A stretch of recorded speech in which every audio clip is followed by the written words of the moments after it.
ಎಲ್ರಿಗೂ ನಮಸ್ಕಾರ. Welcome back to my channel. ನಾನು ಪೂಜಾ. ಇವತ್ತು ಶುಕ್ರವಾರ ಬೆಳಿಗ್ಗೆಯಿಂದನೇ ವ್ಲಾಗ್ನ ಸ್ಟಾರ್ಟ್ ಮಾಡ್ತಾ ಇದ್ದೀನಿ. ಇವತ್ತಿಂದು ಒಂಥರ ಶುಕ್ರವಾರದ್ದು ಮಾರ್ನಿಂಗ್ ರೂಟೀನ್ ಥರ ಆಗಿರುತ್ತೆ. ಇದ್ರ ಜೊತೆ ಒಂದು ಸಕ್ಕತ್ತಾಗಿರುವಂಥ ರೆಸಿಪಿ ಸಹ ಶೇರ್ ಮಾಡ್ತಾ ಇದ್ದೀನಿ. ವಿಡಿಯೋನ ಎಲ್ಲೂ ಕೂಡ ಸ್ಕಿಪ್ ಮಾಡಿದೆ ನೋಡಿ. ಇನ್ ಕೇಸ್ ಈ ವಿಡಿಯೋ ಏನಾದರೂ ಇಷ್ಟ ಆದರೆ ಪ್ಲೀಸ್ ಒಂದು ಲೈಕ್ ಮಾಡಿ, ಹಾಗೆ ನಿಮ್ಮ ಫ್ರೆಂಡ್ಸ್ ಆ್ಯಂಡ್ ಫ್ಯಾಮಿಲಿಗೆಲ್ಲ ಈ ವಿಡಿಯೋನ ಶೇರ್ ಮಾಡಿ. ಹಾಗೆಯೇ ಒಂದು ಪುಟ್ಟದಾಗಿರೋವಂಥ ರಂಗೋಲಿ ಡಿಸೈನ್ನ ನೋಡ್ಕೊಂಡು ಬನ್ನಿ.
ಇವತ್ತಿನ ರಂಗೋಲಿ ಹೇಗಿತ್ತು ಅಂತ ಕಮೆಂಟ್ ಮಾಡಿ ತಿಳಿಸಿ.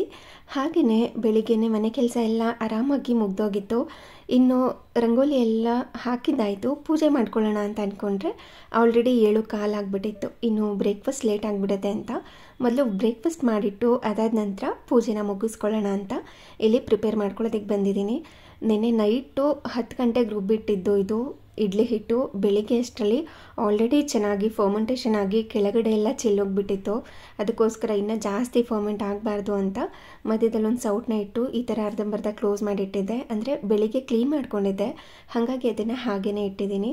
ಇನ್ನೊಂದು ಸೈಡಲ್ಲಿ ಇಡ್ಲಿ ಪಾತ್ರೆನೂ ಕೂಡ ಎತ್ತಿಟ್ಕೊಂಡಿದ್ದೀನಿ. ಈ ಇಡ್ಲಿ ಪಾತ್ರೆ ಏನಿರುತ್ತಲ್ವ ಇದನ್ನು ಅಡುಗೆ ಮನೇಲಿ ಇಟ್ಕೊಂಡಿರೋದಿಲ್ಲ, ನಾರ್ಮಲಾಗಿ ಅಂದರೆ ಅಪರೂಪಕ್ಕೆ ಮಾಡೋದಲ್ವ. ಸೊ ಹಾಗಾಗಿ ಸಜ್ಜೆ ಮೇಲೆ ಎತ್ತಿಟ್ಟಿರ್ತೀನಿ, ಬೇಕು ಅಂದಾಗ ಈ ಥರ ಎತ್ಕೊಂಡು ಬಳಸ್ಕೊಳ್ಳೋದು. ಏನಾದ್ರೂ ಕಡಿಮೆ ಕ್ವಾಂಟಿಟಿಯಲ್ಲಿ ಮಾಡ್ಕೋತಿದ್ದೀನಿ ಅಂತಂದರೆ ಚಿಬ್ಲಿ ಇರುತ್ತಲ್ವ ಅದ್ರಲ್ಲಿ ಮಾಡ್ಕೊಂಡ್ಬಿಡ್ತೀನಿ. ಜಸ್ಟ್ ಒಂದು ಸತಿಗೆ 3 ಹಾಕಿ ಬೇಯಿಸ್ಕೊಂಡ್ಬಿಡ್ತು ಅಂದರೆ ಇಡ್ಲಿ ಪಾತ್ರೆ ಸಹ ಬೇಕಾಗಿರೋದಿಲ್ಲ. ಇನ್ನು ಇದಕ್ಕೆ ಕಾಂಬಿನೇಷನ್ ಆಗಿ ಒಂದು ಸಕ್ಕತ್ತಾಗಿರೋ ಅಂಥ ಟೊಮೆಟೊ ಚಟ್ನಿನ ಮಾಡ್ತಾಯಿದ್ದೀನಿ. ನಾರ್ಮಲ್ ಚಟ್ನಿ ಮತ್ತು ಸಾಂಬಾರು ಸಾಗು ಮಾಡ್ತಾನೆ ಇರ್ತೀವಿ. ಈ ಥರ ಒಮ್ಮೆ ಟೊಮೆಟೊ ಚಟ್ನಿನ ಟ್ರೈ ಮಾಡಿ, ತುಂಬ ಅಂದರೆ ತುಂಬಾ ರುಚಿಯಾಗಿರುತ್ತೆ. ಅಂದರೆ ಹುಳಿ ಟೊಮೆಟೊ ಹಾಕಿ ಮಾಡ್ಕೊಂಡಿರ್ತೀವಲ್ವ, ಹೆಂಗಿರುತ್ತೆ ಅಂದರೆ ನಾಲ್ಗೆಗೆ ಇಟ್ಟಿದ ತಕ್ಷಣ ಒಂಥರ ಚಟರ್ ಪಟರ್ ಅಂತಾರಲ್ವ, ಆ ಥರ ಇರುತ್ತೆ ಈ ಚಟ್ನಿ.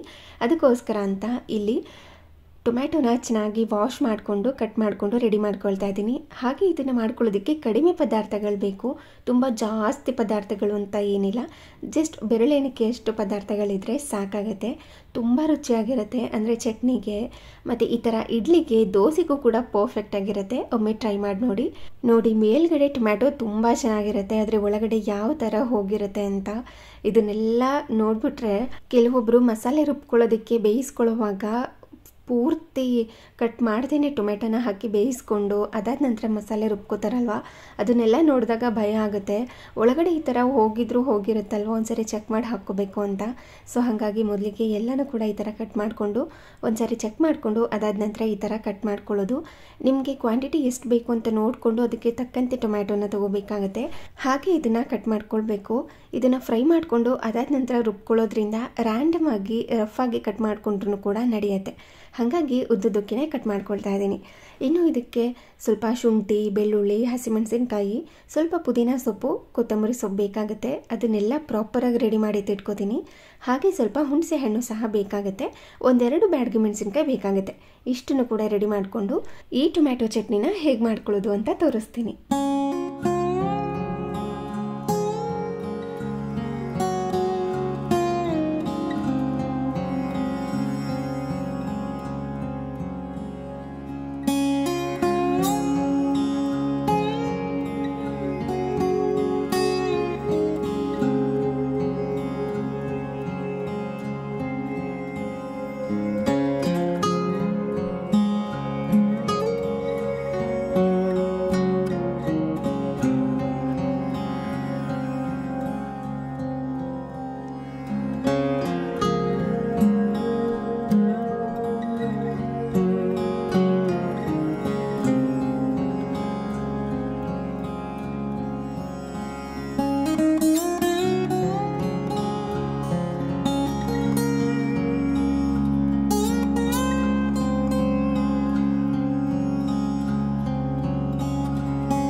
ಇವಾಗ ಒಂದು ಬಾಣಲಿನ ಬಿಸಿ ಮಾಡಲಿಕ್ಕೆ ಇಟ್ಕೊಂಡು ಅದಕ್ಕೆ ಸ್ವಲ್ಪ 1-2 ಸ್ಪೂನಷ್ಟು ಎಣ್ಣೆನ ಹಾಕಿ ಅದನ್ನು ಕಾಯಿಸ್ಕೋಬೇಕು. ಅದು ಕಾಯೋ ಅಷ್ಟರಲ್ಲಿ ಸ್ವಲ್ಪ ಹಸಿಮೆಣಸಿನಕಾಯಿನ ಡೈರೆಕ್ಟಾಗಿ ಹಾಗೆ ಹಾಕಿದ್ರೆ ಸಿಡಿಯೋ ಚಾನ್ಸಸ್ ಇರುತ್ತೆ. ಅದಕ್ಕೋಸ್ಕರ ಏನು ಮಾಡ್ತೀನಿ, ಇದನ್ನು ಮುರಿದು ಸೇರಿಸ್ಕೊಳ್ತಾ ಇದ್ದೀನಿ. ನಿಮಗೆ ಖಾರಕ್ಕೆ ತಕ್ಕಂತೆ ನೀವು ಹೆಚ್ಚು ಕಡಿಮೆ ಮಾಡ್ಕೋಬೋದು. ಬ್ಯಾಡಗಿ ಮೆಣಸಿನ್ಕಾಯಿ ಹಾಕೋತೀವಲ್ವ, ಅದರಲ್ಲೇನು ಜಾಸ್ತಿ ಖಾರ ಇರೋದಿಲ್ಲ.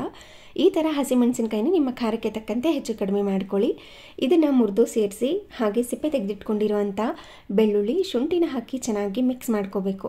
ಇದೇನು ಗೊತ್ತಾ, ಅಳತೆ ಪ್ರಕಾರ ಹೇಳೋದಕ್ಕಾಗೋದಿಲ್ಲ.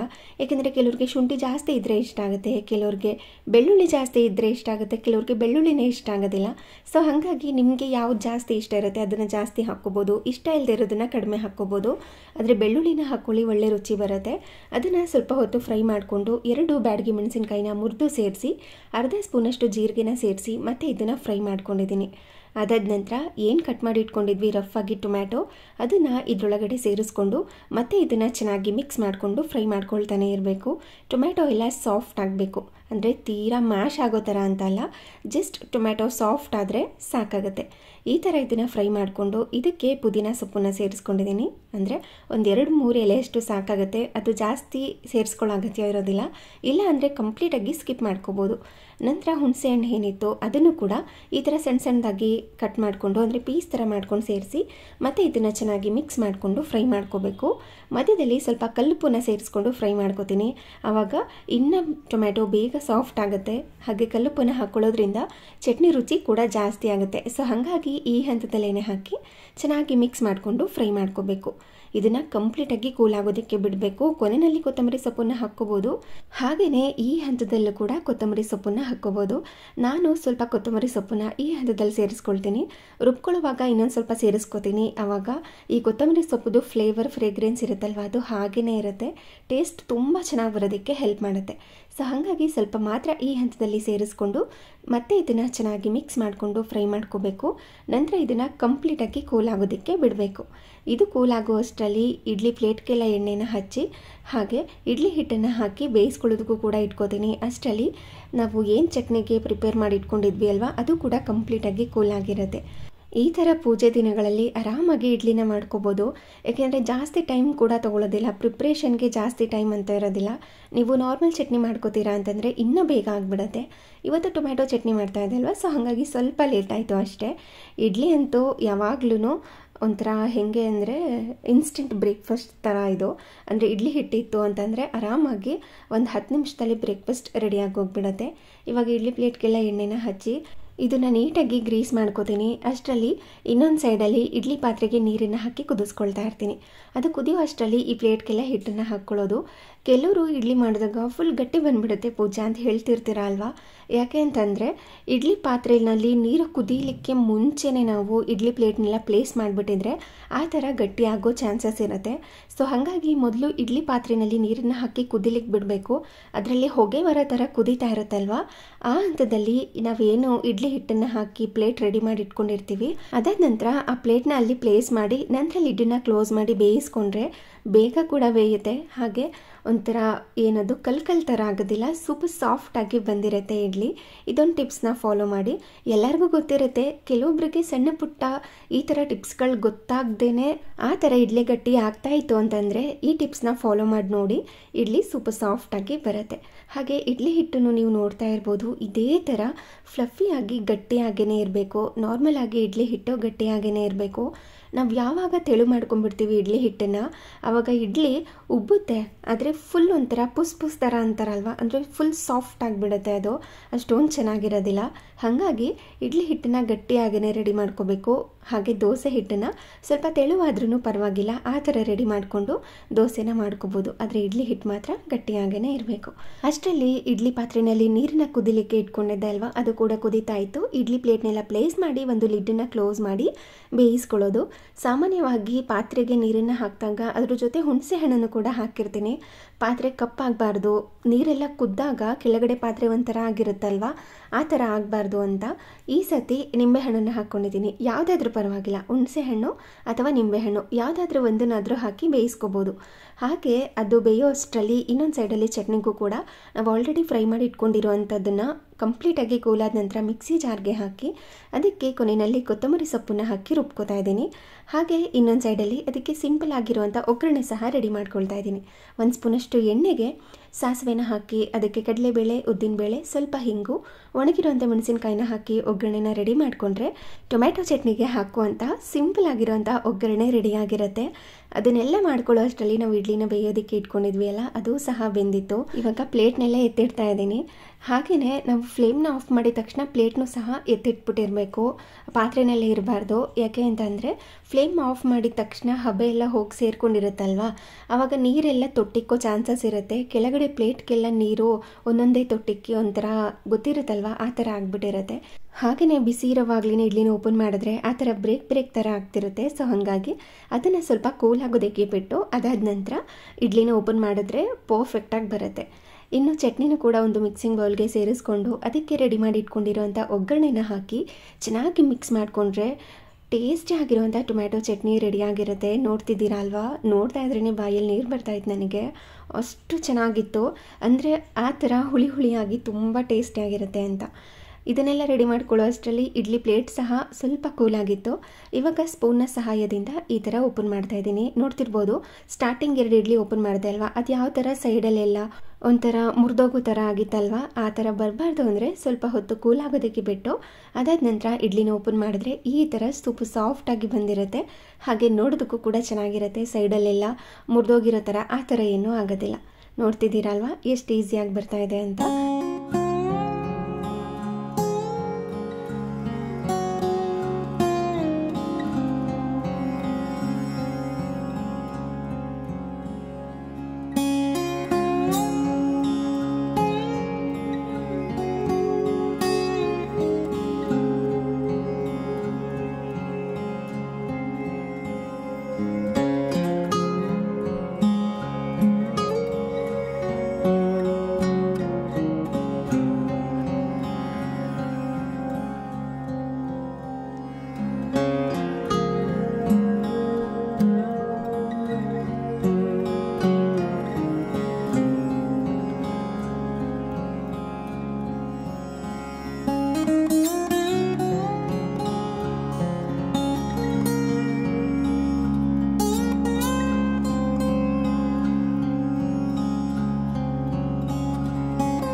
ನೋಡಿ ಇಡ್ಲಿ ಎಷ್ಟು ಸೂಪರ್ ಸಾಫ್ಟಾಗಿ ಬಂದಿದೆ ಅಂತ. ಇದನ್ನು ನಾನು ನೆನೆಸಿದಾಗ, ಅಂದರೆ ಇಡ್ಲಿ ಮಾಡ್ಕೋಬೇಕು ಅಂತ ಅಕ್ಕಿನ ನೆನೆಸಿದಾಗ ಆಲ್ಮೋಸ್ಟ್ 6 ಗಂಟೆ ಅಷ್ಟಾಗಿತ್ತು. 10 ಗಂಟೆಗೆ ರುಬ್ಬಿಟ್ಟಿದ್ದೆ. ಬೆಳಗ್ಗೆ ಅಷ್ಟರಲ್ಲಿ ಸಖತ್ತಾಗಿ ಫರ್ಮೆಂಟೇಷನ್ ಆಗಿತ್ತು. ಹಾಗೆ ಇಡ್ಲಿ ಸಹ ಸೂಪರ್ ಸಾಫ್ಟಾಗಿ ರೆಡಿಯಾಗಿದೆ. ಇದಕ್ಕೆ ನಾನು ಬಳಸಿರೋವಂಥದ್ದು 3 ಲೋಟದಷ್ಟು ಇಡ್ಲಿ ಅಕ್ಕಿಗೆ 1 ಲೋಟದಷ್ಟು ಉದ್ದಿನಬೇಳೆ, ಸ್ವಲ್ಪ ಸಾಬುದಾನ ಅಷ್ಟೇ ಹಾಕಿರೋದು. ಅದಾದ ನಂತರ 1 ಮುಷ್ಟಿಯಷ್ಟು ಬೆಂದಿರುವಂಥ ಅನ್ನನ ಹಾಕ್ಕೊಂಡಿದ್ದೀನಿ. ಅದಕ್ಕೆ ಇಷ್ಟು ಸಖತ್ತಾಗಿರುವಂಥ ಇಡ್ಲಿ ಬಂದಿರುತ್ತೆ. ಒಮ್ಮೆ ಟ್ರೈ ಮಾಡಿ ನೋಡಿ. ನಾರ್ಮಲ್ ಆಗಿ ಅಕ್ಕಿನ ಬಳಸ್ಕೊಂಡ್ರೆ 4 ಲೋಟದಷ್ಟು ಹಾಕ್ಕೋತೀನಿ. ಇಡ್ಲಿ ಅಕ್ಕಿನ ಬಳಸ್ಕೊಂಡ್ರೆ 3 ಲೋಟದಷ್ಟು ಹಾಕ್ಕೋತೀನಿ. ಆದರೆ 1 ಲೋಟದಷ್ಟು ಉದ್ದಿನಬೇಳೆ ಈ ಥರ ಮಾಡ್ಕೋಬೋದು. ಹಾಗೆಯೇ ಈಗ ತಿಂಡಿ ಎಲ್ಲ ಮಾಡಿಟ್ಟು ಅದಾದ ನಂತರ ಪೂಜೆನೂ ಕೂಡ ಮುಗಿಸ್ಕೊಳ್ತಾ ಇದ್ದೀನಿ.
ಈಗ ಬ್ರೇಕ್ಫಾಸ್ಟ್ ಮಾಡೋಣ ಅಂತ ಬಂದಿದ್ದೀನಿ. ಹಾಗೆ ತುಂಬ ಜನ ಕೇಳ್ತಾ ಇದ್ರಿ ಸ್ಟಿಚಿಂಗ್ ವಿಡಿಯೋಸ್ನ ಶೇರ್ ಮಾಡಿ ಪೂಜಾ ಅಂತ. ಇವತ್ತು ಒಂದು ಸ್ಟಿಚಿಂಗ್ ಮಾಡ್ಕೊಳ್ಳೋದಿದೆ, ಒಂದು ಡ್ರೆಸ್ನ ಸ್ಟಿಚ್ ಮಾಡಬೇಕು. ಸೊ ಹಾಗಾಗಿ ನಾಳೆ ಇದ್ರ ಕಂಟಿನ್ಯೂಷನ್ ಬ್ಲಾಗ್ನ ಹಾಕ್ತೀನಿ. ಅಂದರೆ ಆಫ್ಟರ್ನೂನ್ ರೊಟೀನ್ ಮತ್ತು ಸ್ಟಿಚಿಂಗ್ ವೀಡಿಯೋಸ್ನೆಲ್ಲ ನಾಳಿನ ವೀಡಿಯೋದಲ್ಲಿ ನೀವು ಸ್ಟಿಚಿಂಗ್ನ ನೋಡ್ಬೋದು. ತುಂಬ ಸಿಂಪಲ್ಲಾಗಿ ನೀವು ಕೂಡ ಸ್ಟಿಚ್ ಮಾಡ್ಕೊಳ್ಳೋವಂಥ ಮೆಥಡ್ನಲ್ಲಿ ಆ ಸ್ಟಿಚಿಂಗ್ ವಿಡಿಯೋನ ಶೇರ್ ಮಾಡಿರ್ತೀನಿ. ಹಾಗೆ ಇವಾಗ ಇಡ್ಲಿನೂ ಸಹ ಹಾಕೋತಾ ಇದ್ದೀನಿ. ನೋಡ್ತಾ ಇದ್ರೇ ತಿನ್ನಬೇಕು ಅಂತ ಅನಿಸ್ತಾ ಇತ್ತು, ಮತ್ತು ಅಷ್ಟು ಸಾಫ್ಟಾಗಿ ಪರ್ಫೆಕ್ಟಾಗಿ ಬಂದಿತ್ತು. ಅದ್ರ ಜೊತೆ ಈ ಹುಳಿ ಆಗಿರುವಂಥ ಟೊಮ್ಯಾಟೊ ಚಟ್ನಿ ಡೆಫಿನೆಟ್ಲಿ ನಿಮ್ಮ ಮನೆಯಲ್ಲಿ ಎಲ್ಲರಿಗೂ ಕೂಡ ಇಷ್ಟ ಆಗುತ್ತೆ. ನಮ್ಮತ್ತೆ ಇದನ್ನು ಅನ್ನ ಜೊತೆ ಕೂಡ ತಿಂತಾರೆ, ಅಷ್ಟು ರುಚಿಯಾಗಿರುತ್ತೆ ಅಂತ. ನೀವು ಕೂಡ ಒಮ್ಮೆ ಟ್ರೈ ಮಾಡಿ, ನಿಮ್ಮ ಮನೆಯವ್ರಿಗೂ ಕೂಡ ಇಷ್ಟ ಆಗ್ಬೋದು. ಹಾಗೆಯೇ ಇವಾಗ ಬ್ರೇಕ್ಫಾಸ್ಟ್ ಎಲ್ಲ ಮುಗಿಸ್ಕೊಂಡು ಇನ್ನು ಪಾತ್ರೆ ತೊಳೆಯೋ ಕೆಲಸ ಇದ್ದೇ ಇರುತ್ತೆ, ಅದನ್ನೆಲ್ಲನೂ ಕೂಡ ಮುಗಿಸ್ಕೊಳ್ತೀನಿ. ಹಾಗೆಯೇ ತುಂಬ ಜನ ಕೇಳ್ತಾನೆ ಇರ್ತೀರಾ, ಮ್ಯೂಸಿಕ್ನ ಎಲ್ಲಿ ತಗೊಳ್ತೀರಾ ನೀವು, ಅದು ಕೂಡ ಕಾಪಿರೈಟ್ ಇಲ್ಲದೆ ಇರುವಂಥದ್ದು ಅಂತ. ಅದನ್ನು ನಾನು YT ಸ್ಟುಡಿಯೋಲಿ ತೊಗೋತೀನಿ. ಅಂದರೆ ನೀವು ನಾರ್ಮಲ್ ಆಗಿ ಡ್ಯಾಶ್ ಬೋರ್ಡ್ ಓಪನ್ ಮಾಡ್ತೀರಾ ಅಲ್ವಾ, ಅಂದರೆ ಯೂಟ್ಯೂಬ್ ಸ್ಟುಡಿಯೋನ ಓಪನ್ ಮಾಡಿದಾಗ ಅಲ್ಲಿ ಆಡಿಯೋ ಲೈಬ್ರರಿ ಅಂತ ಇರುತ್ತೆ.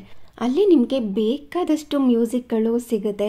ಅದನ್ನು ನೀವು ಬಳಸ್ಕೊಂಡ್ರೆ ಯಾವುದೇ ಥರ ಕಾಪಿರೈಟ್ ಬರೋದಿಲ್ಲ ನಿಮ್ಮ ವಿಡಿಯೋಗಳಿಗೆ. ಅಲ್ಲೇ ನಿಮಗೆ ಡೌನ್ಲೋಡ್ ಅಂತ ಆಪ್ಷನ್ ಸಹ ಕೊಟ್ಟಿರ್ತಾರೆ. ಅಂದರೆ ನೀವು ಆಡಿಯೋ ಲೈಬ್ರರಿಗೆ ಹೋಗಿ ಅಲ್ಲಿ ನೀವು ಚೆಕ್ ಮಾಡ್ತಾ ಇದ್ರೆ ನಿಮಗೆ ಯಾವ ಥರ ಮ್ಯೂಸಿಕ್ ಬೇಕು ಅಂತ ಮೇಲ್ಗಡೆನೆ ಕೊಟ್ಟಿರ್ತಾರೆ. ಸೆಲೆಕ್ಟ್ ಮಾಡ್ಕೋಬೋದು ಯಾವ ಥರ ಮ್ಯೂಸಿಕ್ ಬೇಕು ಅಂತ. ನಿಮಗೆ ಯಾವ್ದು ಬೇಕು, ನಿಮಗೆ ಯಾವ್ದು ಇಷ್ಟ ಅದನ್ನು ಸೆಲೆಕ್ಟ್ ಮಾಡಿಕೊಂಡು ಅಲ್ಲಿ ಡೌನ್ಲೋಡ್ ಅಂತ ಸಹ ಕೊಟ್ಟಿರ್ತಾರೆ. ನೀವು ಆರಾಮಾಗಿ ಡೌನ್ಲೋಡ್ ಮಾಡ್ಕೋಬೋದು. ಡೌನ್ಲೋಡ್ ಮಾಡ್ಕೊಂಡಿರುವಂಥದ್ದು ನಿಮ್ಮ ಮೊಬೈಲಲ್ಲೇ ಇರುತ್ತೆ. ನೀವು ಎಡಿಟ್ ಮಾಡ್ಕೊಳ್ಳೋವಾಗ ನಿಮಗೆ ಯಾವ ಮ್ಯೂಸಿಕ್ ಬೇಕು ಅದನ್ನು ಆರಾಮಾಗಿ ಹಾಕ್ಕೋಬೋದು. ವಿಡಿಯೋಗೆ ಮ್ಯೂಸಿಕ್ನ ಹೇಗೆ ಹಾಕ್ಕೊಳ್ಳೋದು ಅಂತ ಎಡಿಟಿಂಗ್ ವಿಡಿಯೋದಲ್ಲೇ ಶೇರ್ ಮಾಡಿದ್ದೀನಿ. ಸ್ವಲ್ಪ ತಾಳ್ಮೆಯಿಂದ ಚೆಕ್ ಮಾಡಿ ನೋಡಿ. ಪಾತ್ರೆ ಎಲ್ಲ ಕ್ಲೀನ್ ಮಾಡಿಕೊಂಡು ಹಾಗೆ ಅಡುಗೆ ಮನೆ ಕೌಂಟರ್ ಟಾಪ್ ಎಲ್ಲ ಕ್ಲೀನ್ ಮಾಡ್ಕೊಂಡ್ಬಿಡ್ತು ಅಂತಂದರೆ ಆಲ್ಮೋಸ್ಟ್ 9 ಗಂಟೆ ಅಷ್ಟರಲ್ಲೆಲ್ಲ ಎಲ್ಲ ಕೆಲಸ ಮುಗ್ದೋಗ್ಬಿಟ್ಟಿರುತ್ತೆ.